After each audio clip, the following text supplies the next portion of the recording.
it is Tuesday's math session. I look forward to seeing your work, so please remember to share it. Let's get started with the starter. Okay, I'll just make it a little bit bigger. So there are two challenges here. You can choose to take on this one, or you can choose to take on both of them. This is the extra challenge, which is more tricky. So this side says, can you work out what number will be at the top of the pyramid?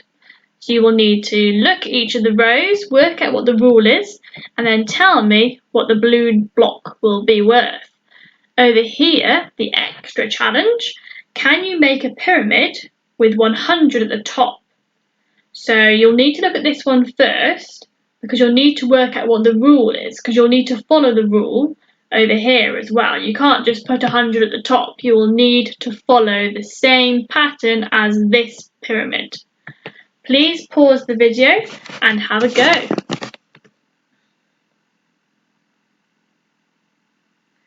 Okay, I'm now going to reveal the answer. So please pause if you've not finished. So the number at the top, the blue block, you should have got 57, because the rule is that each number is obtained by adding the 2 below it. So if you see here, 13, you get by doing 6, add 7. 16, you get by doing 7, add 9. Okay, so the answer was 57. I wonder if you got it right. Okay, now I don't have a solution for the extra challenge, so I'd love it if someone can send me a solution so that I can see if it's possible. Now, yesterday we had a little peek at this, so we were looking at a more efficient way of dividing fractions by whole numbers. Okay, and we looked at, you can see the diagram there, so we had 6/8, and you can see the yellow line shows that we're dividing 6/8 by 2, and it's quite simply just 3/8.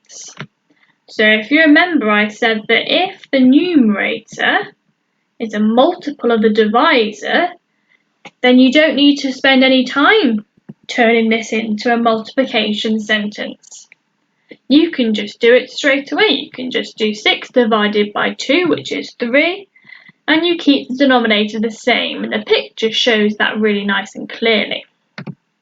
Okay, so that was just the rule repeated there. So if you want to read it again, you can pause this and read it.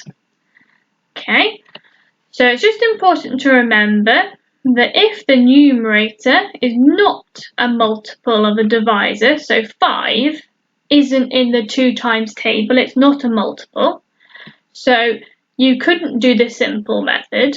You would have to still turn it into a multiplication, which doesn't take very long, but this is what you would do.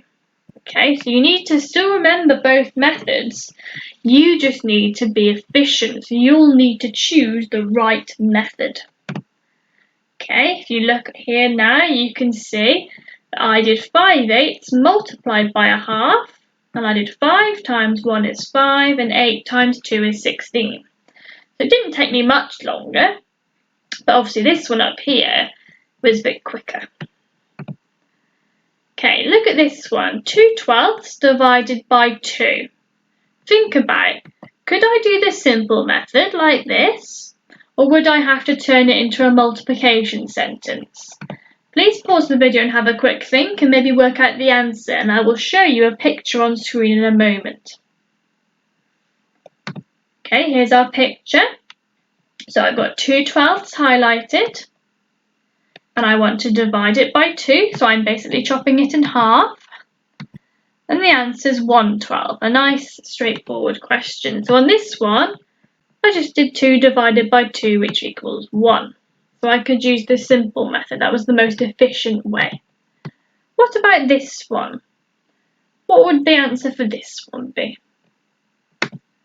Here's my picture, 3/4, divided into 3 equal parts, and you would end up with 1/4. 3 is a multiple of 3. 3 divided by 3 is 1. So it's 1/4. This one, you might be noticing a pattern. 4/7 divided by 4, and you're left with 1/7. What about this one? 4/12 divided by 2. So always look, is 4 a multiple of 2? Can you do the simple method, or do you need to turn it into a multiplication? So 4/12 divided by 2, so you're chopping it in half. You're left with 2/12. 4 divided by 2 is 2. What about this one? 6/7 divided by 3. Do I need to do 6/7 multiplied by 1/3, or can I do it the other way? There's 6/7, divided it into 3 equal parts. I'm left with 2/7. 6 is a multiple of 3, so I do 6 divided by 3, which equals 2. And this one, have a think, and then watch the model. 9/10 divided by 3. Yes, 9's a multiple of 3, so I can do it the more efficient method. What about this one? 9/12 divided by 5.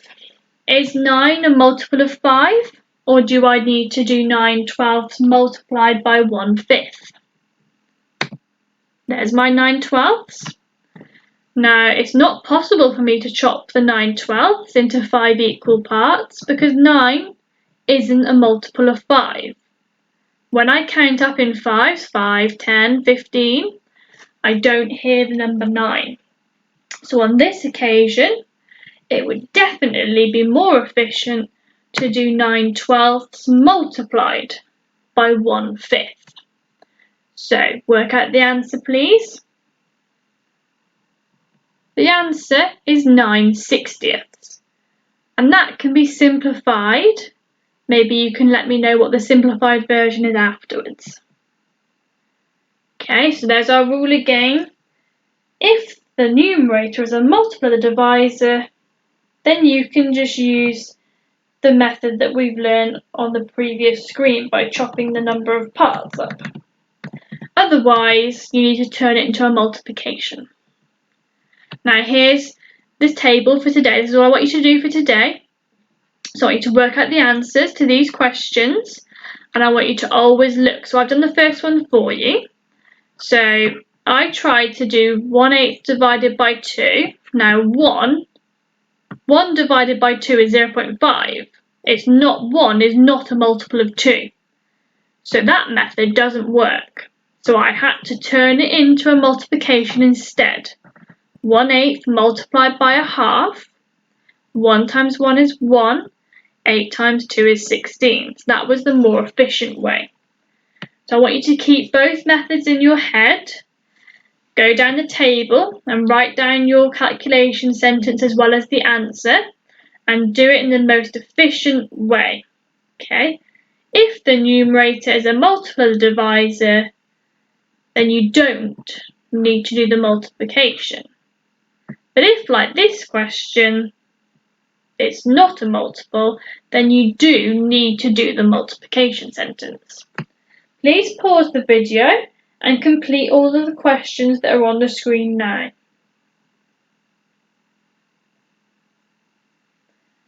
Okay, I'm now going to reveal the answers, so if you've not finished, make sure you pause the video.